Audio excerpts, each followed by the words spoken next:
The 2008 Olympics are in the fall of this year in Beijing, and now we are in April of 2008 and starting to see a lot of passionate protest. I've always been fascinated by people fighting for a cause. I'm always thinking, why do they protest? Why do they do that now? How can they be so sure that it's a good fight? Do they really know the story? I would like to understand and to meet these guys and to know their personal motivation. The question is what's happening here? What do they do? Why do they fight? I think that this is one of those decisive moments.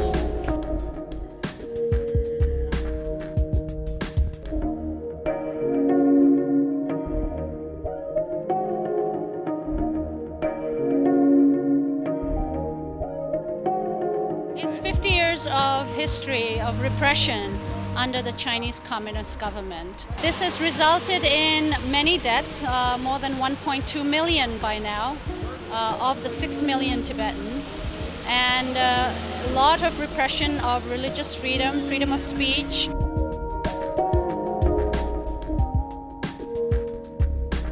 We are saying this is unjust, this is inhumane, and governments need to wake up to this. There have been 6 rounds of talks so far, starting in 2002. They said that if you don't talk about independence, we'd like to talk to you. But there is no really substantive, meaningful thing coming out of those talks. The International Olympic Committee has said many times that one of the main reasons they gave the Olympics to China was that they hoped the Games would be a force that would improve the human rights situation in Tibet. And specifically, China made some very particular contractual agreements, including that they would open up all of China, including Tibet, to journalists and international human rights observers, which of course they've done just the opposite.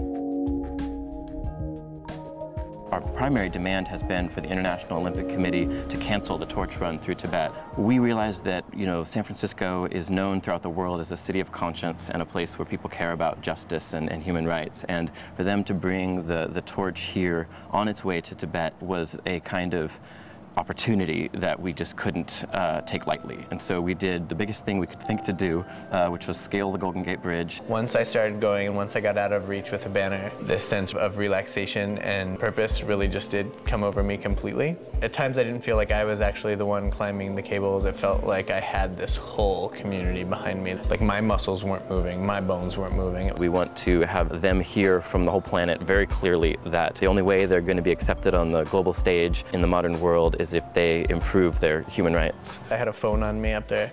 I got a text message from someone in Paris saying that they were watching it live.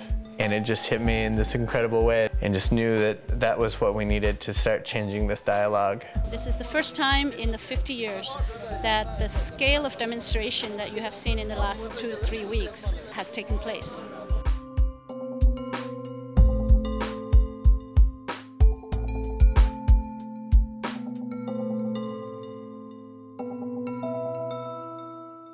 Everyone has a right to protest. It's just you have to be reasonable. When you talk to Chinese people around here, they'll tell you that they're not at all supporters of the Chinese government, but they're extremely proud of being Chinese descent. A lot of people are upset that some of the Western media keeps on giving the protesters front page attention and completely ignoring the supporters. Olympics are supposed to be an event to bring people together, not to divide them. What will you do after the Olympics? I like to go by His Holiness Dalai Lama's the middle way approach, which is not complete independence, but being a part of China, a meaningful autonomy for all provinces of Tibet, where you can preserve your culture, your identity, your language. I think that there's, in a way, no turning back now. We've seen the top global leaders in the world come out and make statements and take stands. Yes, they can have the Beijing Olympics, but what about the accountability of all the human rights abuses? I feel completely lost, Giselle, at the end of the day, because I have my TV, my radio, my internet news, my newspaper, and I really don't know, because I understand both of them.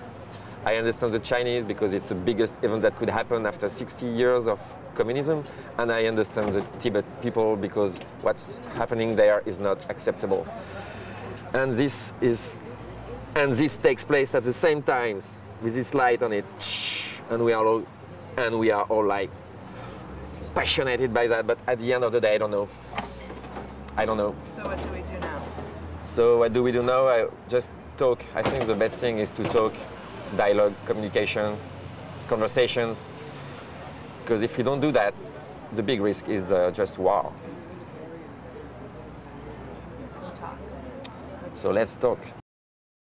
People should differentiate between a country and their government. I think it's unfortunate that people that are protesting the Tibet issue, that their voice is being interpreted as a slap in the face to China or trying to cause them to lose face. That's unfortunate. You know, I like Chinese people and I just disagree with some government policies.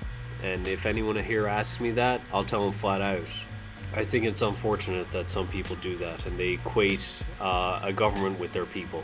What happens next? Well, I guess it's the Olympics. If any indication of the torch run, I fear Tiananmen Square again. Why? Because the world is watching. You've got extreme emotions occurring on both sides. Are we surprised that it is happening? You've got people protesting, you know, anti-China remarks. You got people in China reacting to that, and both parties are kind of joining in this temporary downward spiral that's leading to August 8th. My take on it is after the Olympics, people go back to business as usual. Life goes on. I don't know where to come from in these issues. It's very complicated. Let us work out the answers, and let us go around and find the information about it. Go out there and look and read up about these sort of things if you want to speak about it.